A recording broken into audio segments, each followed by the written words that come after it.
Qu'est-ce qui se passe? Tu me dis que... Mais non, je... Hein? Bon, non, enfin quand même, c'est bon. Je vais quand même voir. On me dit que des juifs se sont glissés dans la salle.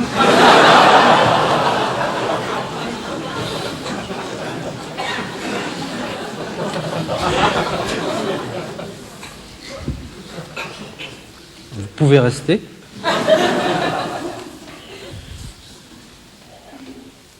N'empêche qu'on ne m'ôtera pas de l'idée que pendant la dernière guerre mondiale, de nombreux juifs ont eu une attitude carrément hostile à l'égard du régime nazi.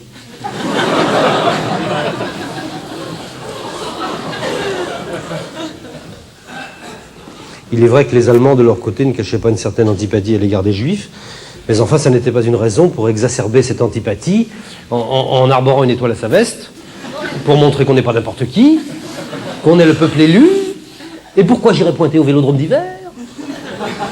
Et qu'est-ce que c'est que ces wagons sans banquette? Et j'irai aux douches si je veux.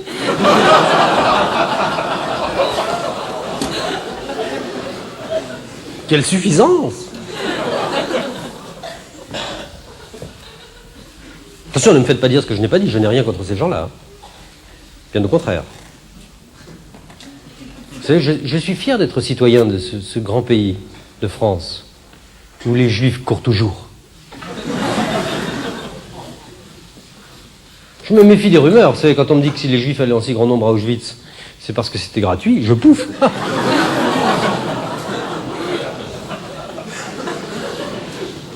Puis attention, il y a juifs et juifs, hein. Oui, il y a deux sortes de juifs. Il y a le juif assimilé et il y a le juif. Mais c'est pas du tout pareil. Le juif assimilé, si vous voulez, c'est... Ou c'est n'importe quoi. Alors vraiment, c'est le genre de mec... il regarde l'Holocauste les pieds sur la table en bouffant du cochon pas cachère. Ouais. Il est infoutu de reconnaître le mur de Berlin du mur des Lamentations. Ah non, lui, quand il voit un mur, il joue au squash. Hein, ces gens-là sont la honte des synagogues. En plus, ils n'auront même pas la chance d'être reconnus par les nazis lors de la prochaine. Le juif, lui, c'est complètement différent. Le juif se sent... Comment dire? Il se sent plus juif que fourreur, vous voyez?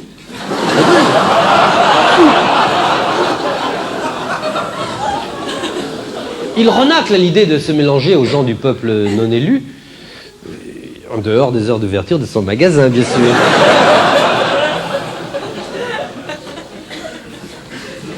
Dès son plus jeune âge, il recherche la compagnie des autres juifs. Et c'est pas toujours facile.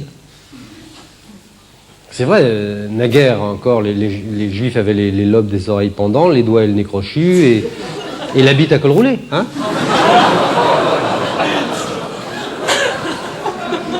Mais maintenant, depuis que le port de l'étoile est tombé en désuétude, on ne sait pas pourquoi, c'est pas évident de reconnaître comme ça, du premier coup d'œil, un petit enfant juif d'un petit enfant antisémite.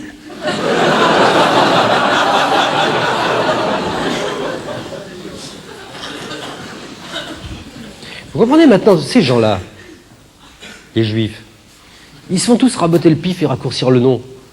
Alors on les reconnaît plus. Non mais c'est vrai, regardez, Jean-Marie Le Pen au Wichten, on dirait un breton.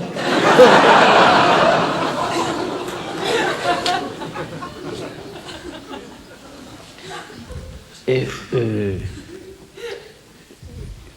vous savez que tous les praticiens de la chirurgie esthétique sont juifs. Tous les médecins sont juifs. Hein.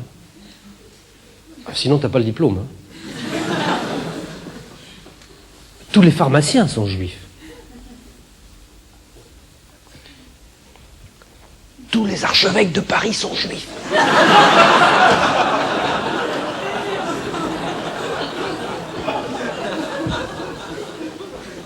Tout le monde sont juifs.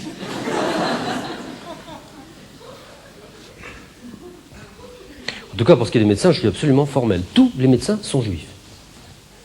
Enfin, le docteur Petiot, je ne suis pas sûr.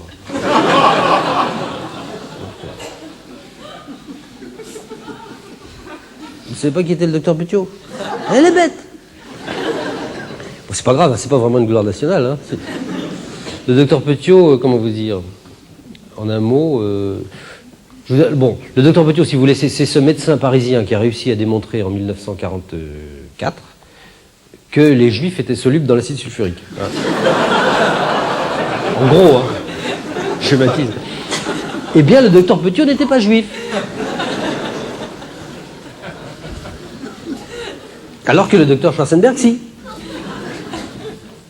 Cela dit, il n'y a aucun rapport entre Petiot et Schwarzenberg. Hein. Non, mais je ne sais même pas pourquoi je fais le rapprochement. Non, je veux dire que Schwarzenberg, lui, il fait pas exprès de tuer les gens. Non.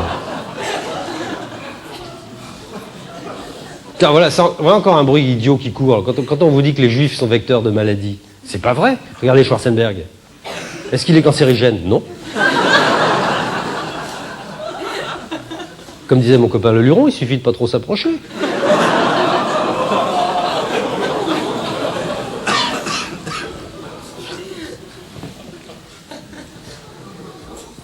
Les juifs ne se marient qu'entre eux, bien sûr. Hein.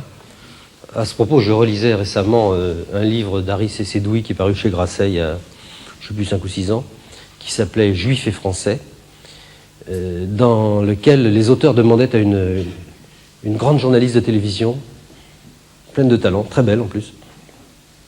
Non, pas Ockrent, une journaliste, quelqu'un qui écrit des articles, qui fait des reportages. Non, mais j'aime beaucoup Christine Ockrent, mais c'est pas ce qu'on appelle... elle est plutôt, comment dire, elle est plutôt mannequin télé 7 jours que journaliste, si vous voulez. Non, oui. Non, mais c'est bien, c'est un métier, hein. Écoutez, mais c'est vrai, un jour elle pose avec sa mère, 3 semaines après avec son grand-père, après ça elle a posé sur 2 pages avec son bébé, enfin c'est incroyable. Je suis sûr qu'elle aurait fait une fausse couche, elle aurait posé à côté du placenta. Hein.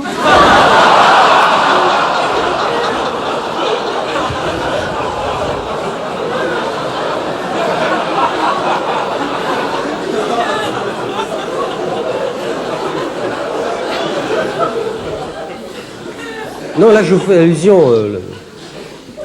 Harry Cécédoui interviewait une grande journaliste de télévision, française, très belle, je répète, mais dont je tairai l'identité par pure discrétion, vous pouvez le comprendre. Eh bien, les auteurs demandaient à cette jeune femme si elle aurait épousé Yvan Levaille, pour le cas où il n'aurait pas été juif comme elle. Ben voyez-vous, cette jeune femme a répondu que non, qu'elle n'aurait probablement pas pu tomber amoureuse d'un non-juif. Ben voyez, moi je comprends très bien cette attitude, qu'on pourrait un petit peu hâtivement taxer de racisme. Vous voyez, moi-même qui suis limousin, j'ai complètement raté mon couple parce que j'ai épousé une non-limousine. Une Vendéenne. Ah ben je suis désolé, les Vendéens sont pas des gens comme nous. D'accord, ils ont des petits doigts, des lobes, des petits lobes et tout ça, mais je sais pas, nos patois ne sont pas les mêmes et nos coutumes divergent. Et divergent, c'est énorme, hein.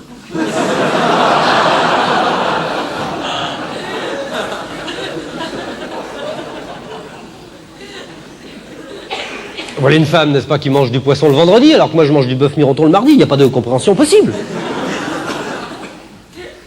Puis nous avons notre sensibilité limousine.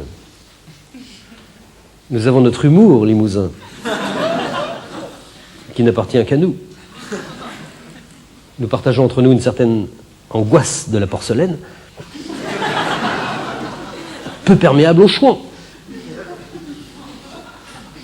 Il faut avoir souffert à Limoges pour comprendre.